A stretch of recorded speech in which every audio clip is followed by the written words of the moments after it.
All right, good morning and welcome. This is the beautiful game on a Saturday morning. I'm quite excited here because there's a lot to talk about. But not only that, I always have the favorite people to talk sports with. Well, we have a returnee to the show now. For those of you who have been there in the earlier days, what he had maybe is the equivalent of 3 ACLs. Talking about the length he has been away. But I have two wonderful people. First of all, let's go with the ladies in the house. The beautiful, the very feisty. She did vex. I don't know why she did vex this period. Maybe she will tell us why she did vex. But T-girl, Toyosi Adebanjo in the house. Toyosi, good morning. How are you doing? Good morning. I'm fine. How are you? You doing okay? Yeah, I'm all right. You've had your egg this morning. Are you okay? I think it's the fufu. You didn't eat fufu now. I was the one that took fufu. You stole my fish. I stole your fish. See, now why she did vex for me? Well, there's one person that needs to steal his fish. And like I said, after 3 ACLs. You can't steal his fish. Can't you look at him? Can't you see him? Mian Akiri is in the house. Mian, it is great to have you after such a long time. You're welcome. Mike, it's a pleasure to be here. And interestingly, something is happening in the city of Lagos. Definitely. One of its kind. One of its kind. All right. Massive. It's massive. We'll get to talk about that just very soon now. But I have to guess now, just before we go into the topic of today, which is the Ballon d'Or, let's start with the ladies first. Now, Toyosi, you have something quite very interesting that you have online. You have you have a podcast which you're doing with, okay, let me not spill it to you. You talk about it with the great captain of a national team, a former captain of a national team. Tell us about it. Well, the podcast is called The Global Football Insights with Olise. And when I mean Olise, I mean Sunday Olise. Sunday Olise. Yes, so our first episode was out on Wednesday. On Wednesday, or you can say Thursday. So you can go there and watch. We discussed Victor Osimhen, everything happening, the what if, how, and how did the move come about, the in-betweens, the things that behind the scenes that people don't really know. Yeah. Okay, what happens? Let's take just a minute or two of that particular podcast that Toyosi is talking about, and then she will let you know where and how you can check out this podcast. Our Nigerian striker, that's Victor Osimhen, the whole saga and drama has been going on for like 2 seasons now, and it looks like it has come to an end. He has signed for Galatasaray. But before then, the what if, how, why, and that's what we would like to know. And of course, the fans would like to know and get your expertise on this one. We'll start from finance now. Was Victor Osimhen too expensive for these clubs to sign? Maybe his wage demands or his valuation? Let's get one thing very clear. He should have put in a clause there that will have guaranteed him.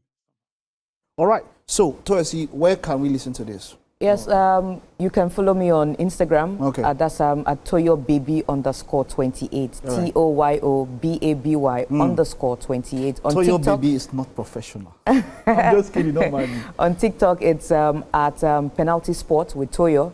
Penalty, of course, you know how to spell penalty, sport with Toyo. And then, of course, on YouTube, it's Sunday Olise. Once you remember to type Sunday Olise on YouTube, you will definitely see the. In fact, it's the trending video on YouTube right now. You will definitely see the Victor Osimhen story. So everything you need, all the questions you have that you feel like you've not gotten the right answers to, and information, you'll definitely get it there. All right. Now, Mian is also here. Mian, of course, we know him. He's in-house. He's not a friend of the house. He's the house, part of the house. That's what I'm telling you, that you can't steal this guy's fish. You can't steal his fish, exactly. But Mian has something quite interesting. Mian looks like a very good boxer. The guys say this is Ballon. They give me Tyson Fury vibes. He chose the wrong profession. Well, let me put something out there. It's been a long walk. It's been under the pipeline for a while. I recall some years back, about 2-3 years back, I was working on ensuring that Deontay Wilder, comes to Nigeria. Okay. And I recall then that I also introduced Deontay Wilder to the son of the president. And at that point in time, he wasn't aware that Deontay is a Nigerian, to be precise. But then we were trying to bring Deontay down to the country. He was willing. He's from Edo State. For all he has achieved in boxing, Deontay was keen on visiting Nigeria, but he had fights set up and a few things, behind the scene, ensure that didn't see the lights of day. But now we're bringing something new also, this is courtesy prizefighting.tv. Anywhere you are in the world, you can get to see the president's return. Ike Biabuchi, in my own opinion, is the greatest boxer indeed Nigeria has ever produced. Like I said, my own opinion. Ike Biabuchi, according to records, has at 20 fights. He won 20 of them, 15 of them were knockouts. And I must say that Ike had a span of 5 years, between 1994 and 1999. He was one of the best boxers in the heavyweight at that point in time. Those who went on to become world champions, Chris Bird, Ike Biabuchi defeated him. David Tua, and on the screen you can indeed see David Tua there. And that fight between Ike Biabuchi and David Tua had a computer stats record. From the blast of the whistle from round 1 till the end, none of the boxers moved back. They were indeed toe-to-toe and indeed throwing jabs, throwing punches at one another. Okay. But something happened to Ike. One way or the other, I wasn't there. There was an allegation of rape. The world was looking forward to a fight between Ike Biabuchi and Mike Tyson. Okay. And some of the biggest boxers you can think of in the world. But unfortunately, these didn't see the lights of day. Ike spent 16 years in jail in the US. And this is a boxer who has never been beaten before. So he wants to come back now. Ike is making a return to the city, in the city of Lagos. In the city of Ballon Lagos. Stadium, After 16 years. How old is he After now? 16 years. Well, Ike is 51, going to 52. But Is he's looking very, very fit. His medical report also has been submitted, to the Nigerian Boxing Board of Control, the NBBFC. The NBBFC have also sanctioned this fight, and definitely we have everything in place to ensure that this fight is a success. Right. When is this fight going to happen? 23rd of August. Okay. It's a Saturday. Where is it happening? Lagos, Testing Balogun Stadium, Testing Balogun Surulere. Stadium. And I Okay. must also say that, surprisingly, I didn't even know that Ike had a sparring session with Efe Ajagba when Efe Ajagba came to Nigeria. And, that video is also on YouTube. I've been getting, messages, calls from the international media. A lot of them have been calling me, asking questions, talking about the fact that is Ike truly fit enough. But we've been seeing some of the biggest boxers also having some exhibition bouts one way or the other. So is this an exhibition bout? Not really, no. This is not an exhibition bout. In fact, Ike was meant to fight Danny Williams. Danny Williams beat Mike Tyson in the year 2004. Everything was set. We got his flight ticket and everything ready. Danny was meant to indeed be in Nigeria on the 17th, but unfortunately, while sparring, Danny got injured. Okay. And he went to see the doctors, and the doctors told him you'll be out for a very long time. And because of this, we had to look for a replacement, a Nigerian. So it's going to be a Nigerian affair between Idris Afeni and Ike Biabuchi. And if you're not in Lagos, or if you're far away from the Testing Balogun Stadium, you can indeed go to www.prizefighting.tv and indeed watch the return of Ike Biabuchi. In the US, Ike was fondly called the president. He's a boxer who has never been beaten. In fact, the world doubted, boxers like George Foreman, who indeed became the oldest title holder as far as boxing is concerned. Bernard Hopkins came back at 48, 49,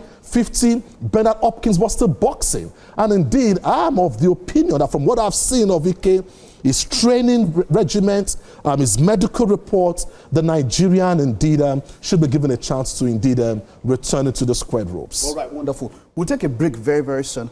But like you mentioned, this is something that you said, is it professionally recognized? Would it count as a professional bout? No, so this is like a test run to see Ike return. Okay. The world has not seen Ike box since the year 1999. Okay. But while he was in jail, Ike was boxing. Ike also had his degree while he was in jail in the US. And Ike is very, very sound. I will bring him to the show as soon as Ike is in Lagos. And that's what promise our fans. Yeah. And I feel a Nigerian who has given his all to boxing, the only thing he knows how to do best is to box. He shouldn't be deprived of an opportunity to box. To indeed get into the squared ropes again. Wonderful, wonderful. Me and Yves all through the show.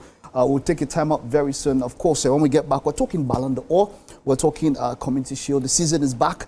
But this is one season where we've had the Club World Cup, so we had something to at least sit our appetite up until that. There was no more break. There was no more break. We'll just take a short time out now. Stay with us. We will be back with what we have to talk about today.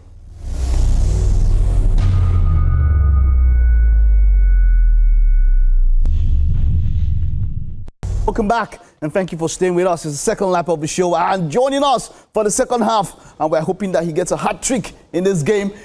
We kept him on the bench, but he's ready now to step into the field of play. Sam Adeyemi is in the house. Sam, it's great to have you. Welcome. Thank you for having me, Mike, and good morning to Toyosi and Ami. So it's beautiful that I wasn't there when he was talking about boxing. I'm like, nah. Because are these guys going to actually practicalize what they're saying? What they're saying?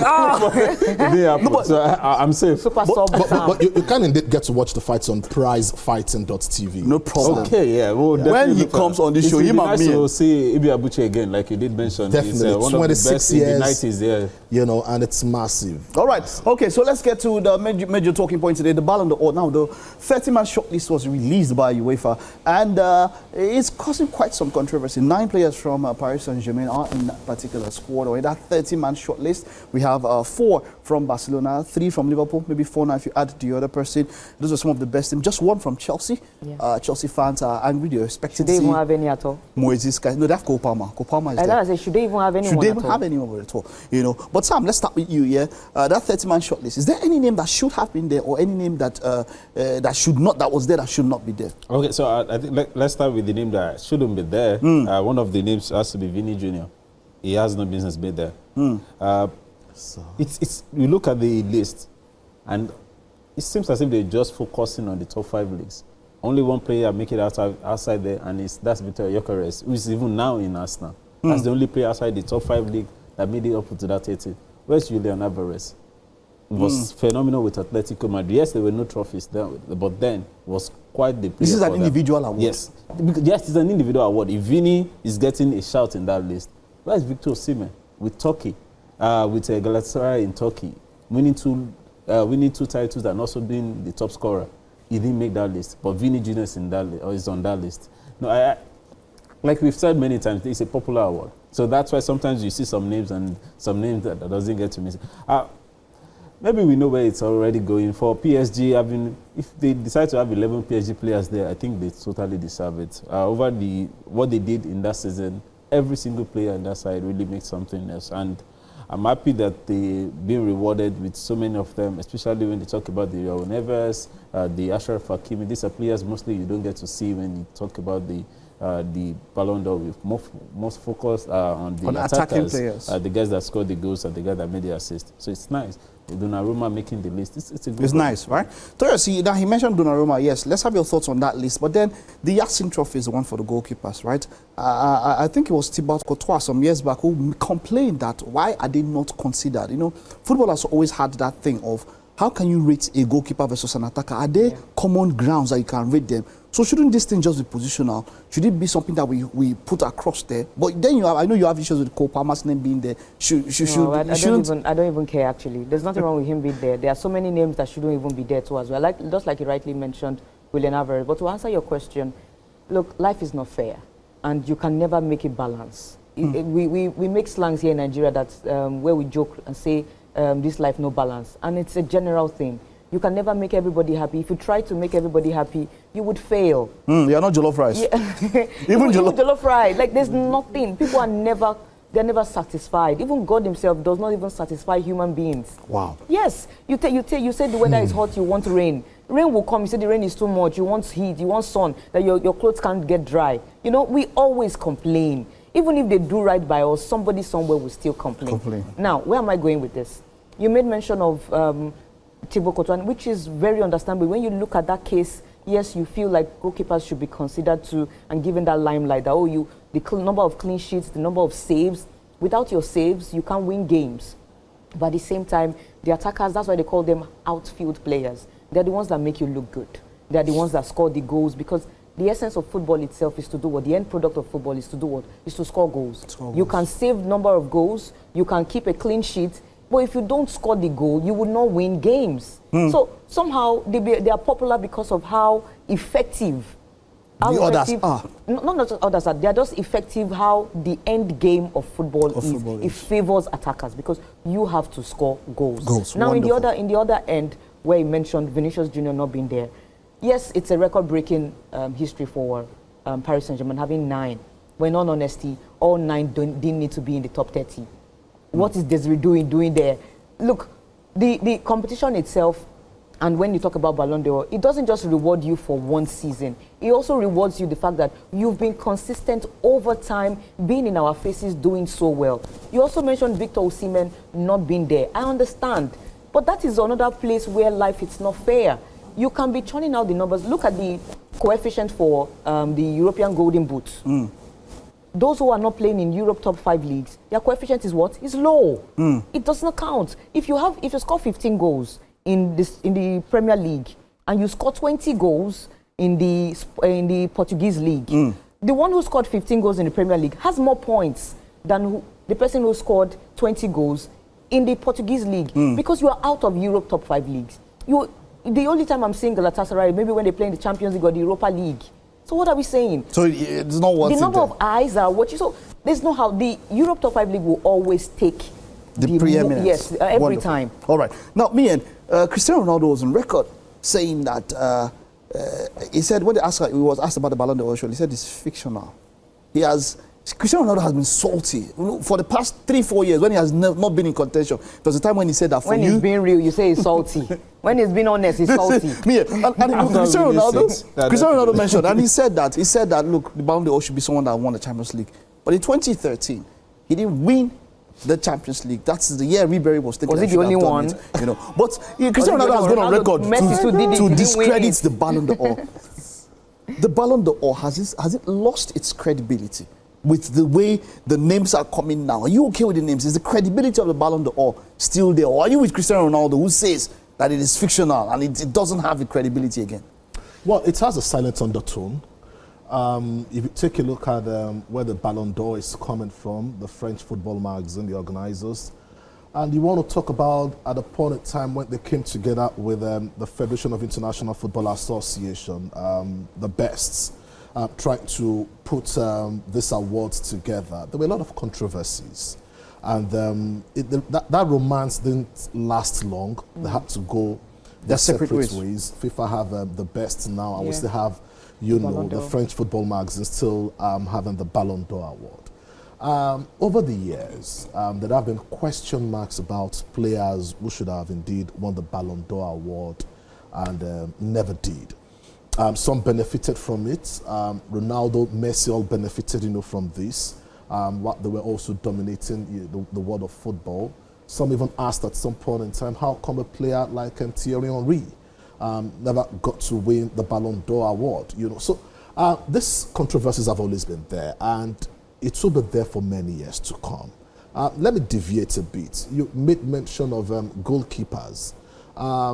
I think Toyosi was right to a large extent when she used the word that football isn't fair to goalkeepers. And you see, in most cases, goalkeepers are not being celebrated. People don't even celebrate when a goalkeeper makes a fantastic save. It is when the goal is scored, that's when we all jubilate and we shout goal. Because what makes the difference in victory in football is the goals. But when goalkeepers make some fantastic saves, nobody will remember that years to come.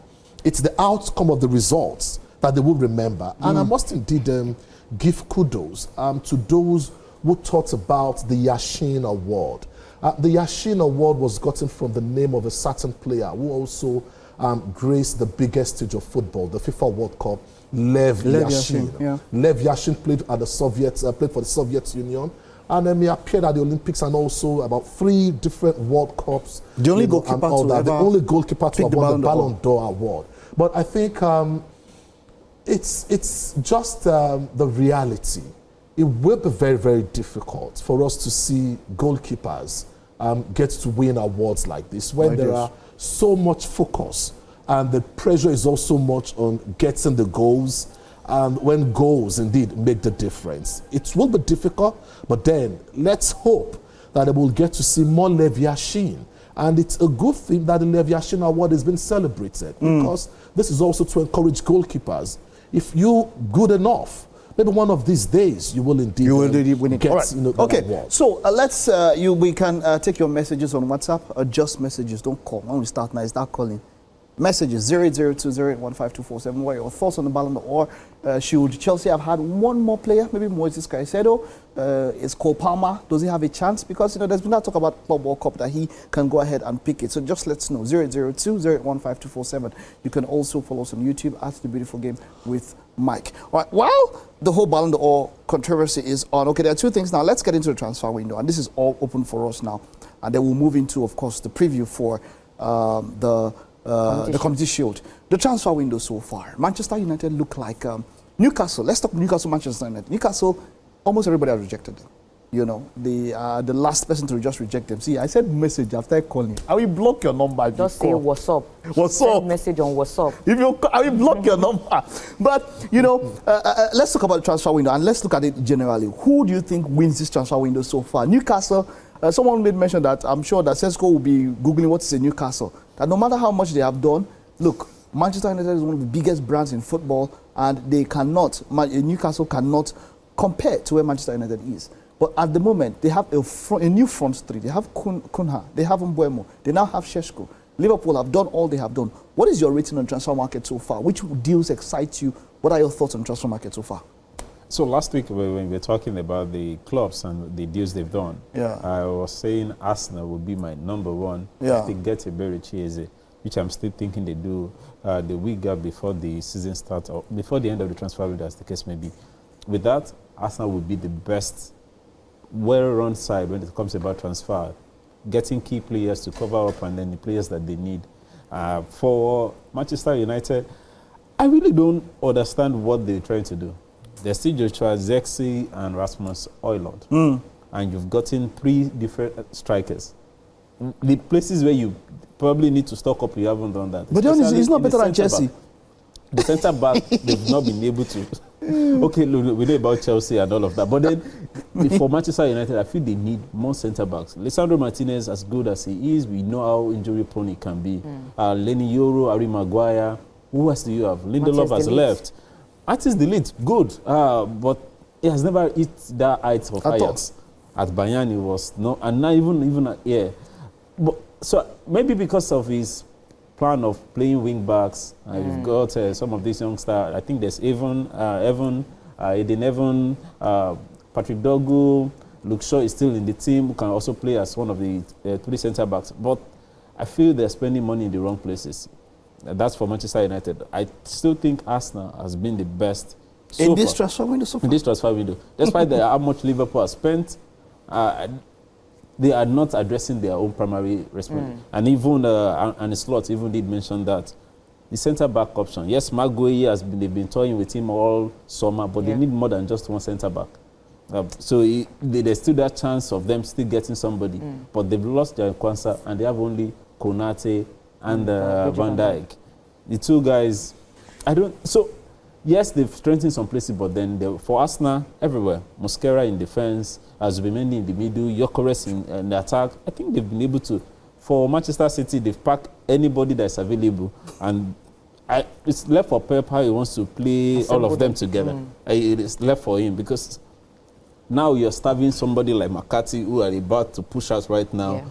Savio is probably still going to be his player that is going to start. Where we fold in play. The Godwin is still there. Kovacic is still in that middle. Nico Gonzalez. So, like I said, then Ryan Sheki and the other Ryan. So, I still think Arsenal has been the best. Toyosi, this is for you. Okay. Good morning, Mike and team. This is from Ola from Alagbado. Says, please, can you explain why Chelsea want to go for Garnacho? I don't think we need him. My personal opinion, though. Was he asking me? Yeah, he's asking us, and I want you to. So let's use that and talk about Chelsea in the transfer window this season. Okay. Half season. The reason why Chelsea sign players is it's only the board and Todd Boehly that can answer that. But I can have an idea.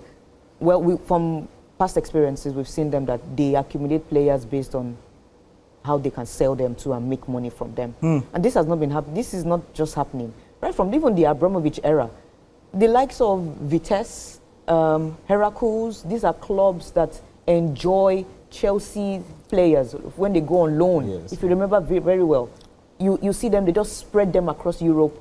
you just know that this is a Chelsea player. This is a Chelsea player. They are all on loan. Yeah, from, at the time they are over 30. Yes, from Van Ginkel to Makikran, every one of them. Even our own Omero. Yes, Omero never played for everywhere. Chelsea, but he was a Chelsea player. Roaming everywhere, the whole of Europe, he was on tour, like an artist, you know? So, look, it's an avenue for them to spend money, to also make money too as well. Now, last season, they were able to trim. They trimmed as much as they could. They ended up with 25 or at least 26 players. This season, they've added more again, and they will still trim. Guess what? They sold Noni Madueke for 52 million. That is good business. That is, it's what... They are quoting 80 for Jackson. Exactly. Who will buy him 80? Somebody will buy. One moment will buy. That's the funny thing. Look at how much they sold, you know, Eden Hazard to Real Madrid. You have to give it to Chelsea when it comes to negotiation and selling. They know how to do so. As much as it pains me to say so, they know how to do it. It's a business. And you don't forget that aside from football being an entertainment, you also have to make money to make sure that things are running well in the club or for the club too as well. So I guess it's just business. They are trying to accumulate, sign. Now they will now pick the wheat from the shaft. The ones that will now stay, that will be the structural players for the club and move the club to the next level. All right, and then, wonderful. of course, the ones that fail along the way. Because it's looking like you're signing players for auditioning. Like maybe you have a project, maybe a music project, and you say, okay, you all come and audition, and let's see what you can do. And then we pick the ones that are great, the ones that are good, or we can work with, or that have prospects, and then the rest can go back. All right, wonderful. Me and two questions for you. You're going to be very fast with both of them. The first one, very fast. Good morning, team. If the Ballon d'Or is an award based on individual performance, then why is Bruno Fernandes not on that list? Salasi from Anthony Village. Who is Bruno Fernandes? You mean the one at Manchester United? Yes. Please, you have 1 minute. Why? Yes, this question is for you. So why is Bruno Fernandes not on that list? What is so special about Bruno Fernandes to win the Ballon d'Or award when it comes to... When you say individual award, I want to understand. No, it didn't win. It wasn't on the list. Oh, it wasn't on the list. Yes. Because it said it was an individual award. Yes, why is he not in that list? Well, maybe one of the players missing, but I don't think Bruno Fernandes should have even been there, you know. You don't think he should be there? I don't think he should be there. See, even if it's an individual award that you can't take that away from the performance of the team. Wonderful. The performance and the team of Manchester. Take a look at the record Manchester United had last season. It's never happened on planet Earth, except when United were relegated. It's so woeful, and it would have been an embarrassment, you know, to have had, you know, players from that team in a prestigious award. Like wonderful, Bien, wonderful. Let's end on that. Second question for you, Bien. Hello, this is Amosu from Kaduna. Says, I did not see Victor Boniface in action for Bayer Leverkusen. What is happening? Bien, 30 seconds. What's happening? Yesterday. No, he didn't start. I know that he didn't start. He was on the bench. But he has not been, it looks like he's not been in. So he's not been a starter even under Xavi Alonso. He was until he got injured. When he got injured, it wasn't a start. It was difficult for him to get a starting chance again and all that. So I'm not the manager of the side, but then you need to let goals do the talking for you on the field of play. On the field of play. Then when you score goals, you make it very difficult for the coach to put you on the bench. In fact, even the supporters, you know, will ask questions. Why is he always on the bench? So it's not a matter of sentiment or emotion. Wonderful. We have a lot more questions, but let us move on because we don't have time. Let's move on to the major talking point. Tomorrow, the traditional curtain raiser for the English Premier League happens, and that will be Crystal Palace versus Liverpool, the league champions versus the FA Cup champions. All things indicates that Liverpool are winning this thing. But you see, when that Club World Cup final, they need to predict football. Because PSG, they need to lie down and flog them. But it's Crystal Palace versus Liverpool. Crystal Palace look like a team that in transition. A lot of these teams are, now we just heard that, what's his name now? The striker from Arsenal. What's that young man now? Who they got? Nketiah is injured. Nketiah is not going to be there. Eberiche is still there. We don't know how it's going to be. Maguire has not played too much. I saw their last match. Maguire was not there. He was not even on the bench. Do Crystal Palace stand they any still have chance? Mateta. Yeah, Philippe Mateta is still there. He's still there. Do they stand any chance against Liverpool tomorrow in that game? Of course they do. They are a good side. You have to give kudos to Oliver Glasner since taking over. Finished 12th last season, winning the FA Cup too as well. It's been a revelation for them. It was like, the exchange was really good. He has been able to change the mindset and the mentality of the club from always being close to that relegation, phase, and always fighting the battle before making sure you're safe. Now, even in the season, they already know that there are middle table clubs where they are always safe. They will play the Conference League. They've been demoted from Europa League to the UEFA Conference League. But by Monday, the CAS will give its final decision on that. They've appealed. So it's a right step in the right direction. So there's every possibility that with what he has, and I don't think they've made some signings that are quite influential or different. And I feel like the fact that they also need money, they're in financial constraints to an extent. They need money. That's why I also feel like at the end of the day, they will eventually budge and sell Eberechi for the right price. If the right price is not there, because they need money. If the right price is not there, they'll probably still hold on to him so that he can continue to help the club and, of course, raise his stock. But at the end of the day, look, if we know that Manchester City were not so great, and maybe you use that excuse that that's the reason why Crystal Palace won, but that doesn't mean that Crystal Palace cannot still hurt Liverpool. Come that I mean, day. the last match 2 months ago, it was a 1-1 draw. That's one of the final matches. It was a 1-1 draw. Salah scoring that goal. But now look at this now. Well, admittedly now, Liverpool's first team would have almost 4 to 5 new players coming in. Kekesh is there, Frimpong is there, Vets is there. There's now Hugo Ekitike and all of that. Is that not are Liverpool not at a disadvantage trying to assimilate 4 to 5 new players in their first team? It's the first competitive match. We saw them, the last matches was against Athletic Bilbao, the second team and the first team. 2 games just back to back and all of that. Liverpool, do you think there'll be a problem with trying to blend in all the new people that they have as they're going up for their first competitive match of the season? I don't think so. We've seen them in pre-season, and almost every one of them are already flowing in there. So Florian Wirtz seems like he's right in his day. Ekitike, even playing from the wing, has been good.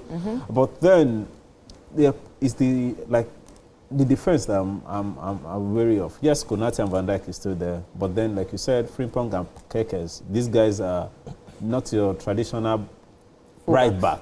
Okay, maybe Kekes can still do that, but Frimpong is more suited even as the right winger than a right back. But that's where Gabriel comes in. So what do we do in that middle? What is he going to do? Is Szoboszlai, McAllister, are they? Because West asked us to play that number 10. And with what we've seen of Crystal Palace, Glasner know how to adapt. The Man City game, if there's anything, the FA Cup final has to show that. The fact that they always get to do this. With Liverpool, and they've had very good results. And Crystal Palace has been one of such teams that can always pull you surprise. They've always been that team for the big sides. They've done it many times. During the times of Wilfred Zaha, this is the time of even Yannick Bolasie. They've always been that guy that can always just put, Andrew Townsend, put Sansan inside your garage. I like that. And this is it. I like that. It's the first time they'll be participating here. Liverpool has done it how many times? 16, 17? 17 times. 17. This is the first time they will be here. They are buoyed up. They've probably not lost any player at all. Save for Joe Ward, who was the captain who retired. The entire side is still there. They've got Bonasosa as another left back. And it's a side that is buoying with confidence, and they have nothing to lose. They will pour everything out. But Liverpool also needs to get this to show that they are ready to defend their title. Exactly, I like that. Talking about defending the title, what do you think about Liverpool this season? Of course, you're starting with Crystal Palace, but moving forward from here, do you think Liverpool have what it takes to defend the title after this match? Well, I'll be surprised. Let me start, with this match tomorrow. I'll be surprised if Crystal Palace gets the desired result against Liverpool. A lot of things are not being said, but a lot is also happening behind the scene. Maguire is arguably the best defender, for Crystal Palace, and I'm sure Gueye wants to leave at this point. Eberechi also is unsettled, talks with Arsenal behind the scene at an advanced stage. In fact, Eberechi has told close pals that he'll be joining Arsenal Football Club. So this has unsettled the team by and large. And you also want to ask that are the players in the right frame of mind, going into this big game? That's what the backroom staff and everybody would have to deal with. But Liverpool, they've got enough Arsenals. I don't think having, new players would be a worry in terms of blending them. They are professionals, no doubt.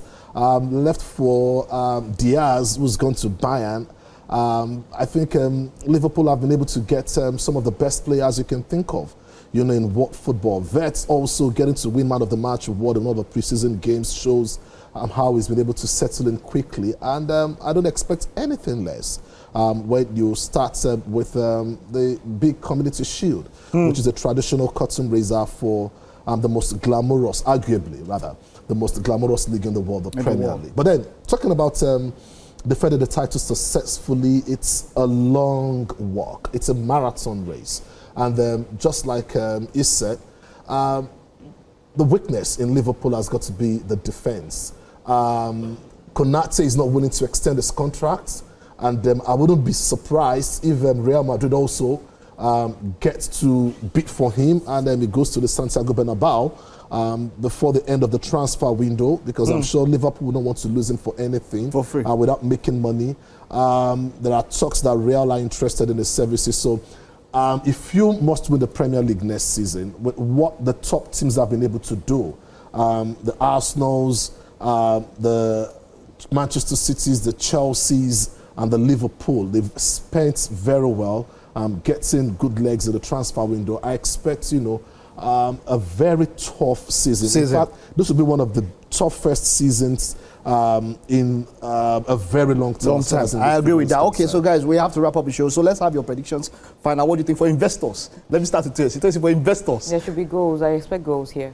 Well, yeah, something sizable. You got 2.5, 3.5. Over 1.5. When that's no good, the odds no good plenty. Once of this strong. Really? Yeah. Season has started already now. So the odds they'll be still. Liverpool over 2.5. Go ahead now. Not Liverpool over 2.5, but I think we can get over 2.5 in this game. Liverpool, we saw them in preseason, they're conceding goals, and then Crystal Palace, they probably will still concede against, because that Liverpool attack will always give you. Mo Salah is still the man. And this young boy, whether he's going to start Rio Ngomoa, the one that they said Nigeria should start toasting. Yeah. The last Community Shield, what was the scoreline? Was it not? Did they not play penalties? Yeah. It was 1-1 or so. It was always cagey. Even it can the be cagey, nil-nil. And I think they said there's this course or so on Community Shield, when you win it, when you don't get to win the league. But Man City, for 4 years, Man City they didn't win it. It was Arsenal taking it. Arsenal was winning. It was Arsenal, it was Arsenal that was taking it. Yeah. Okay. Liverpool will probably break that course. I think Arsenal won it, Liverpool won it. All right, so Mia, what are your thoughts to wrap up? Yeah, well, I expect a straight win from Liverpool. No doubt. Straight win from Business Liverpool. has started. The players have a lot to prove. They are professionals, and having key players like Salah and the likes, you know, still makes Liverpool that team to watch out for. Gravenberch from that midfield is thick. Watch out for that midfield. Very mobile midfield, and the attack. Come on, I expect Liverpool to get the job done in 90 minutes. Thank you so much, guys. It's been a pleasure having you on the show. And Toyosi, we will be listening to the podcast, like you said. Yes. Once again. On Instagram, it's at toyobaby_28. TOYOBABY_28. On TikTok, it's Penalty Sport with Toyo. PENALTYSPOT with Toyo. With Toyo. I can't spell everything. And then, of course, on YouTube, it's Sunday Olise. Just type it there, you definitely see. All right. And then thanks. Final thoughts. Let me comment Toyosi first for indeed getting skip pole. But Toyosi, one thing I would appreciate, you see, there's a difference between the generation we are now and the Sunday Olise's generation. Yeah, sure. I would also appreciate if you take Sunday Olise years back, what worked for them back then, and why is it that it's not working for us anymore? You know, wonderful. I'm sure there's a lot to well taken. All right. Then, the fight, just give us the date and where it's happening. 23rd of August, it's a Saturday, the Tesla in Ballon Stadium in Surulere, Lagos. The president returns. All right. It's all about Ike Ibiabuchi. All right. Sam, you don't have to find out. You have something there. You just catch some on social media. I'm good, guys. So I'll be looking forward to that podcast. Okay. Wonderful. Like to listen to Sunday Olise. One of the best when it comes to technical. Technically gifted, coach and captain of a Super Eagles. We have them, but they don't always come back. Coach and captain. They have a place. All right. Unfortunately, Michael is the home willing to have them. All right. It's been a wonderful show. Thank you for being a part of this show. A big shout out to my crew and every person who made this show a success. The season is here. We will see you next week. Bye-bye.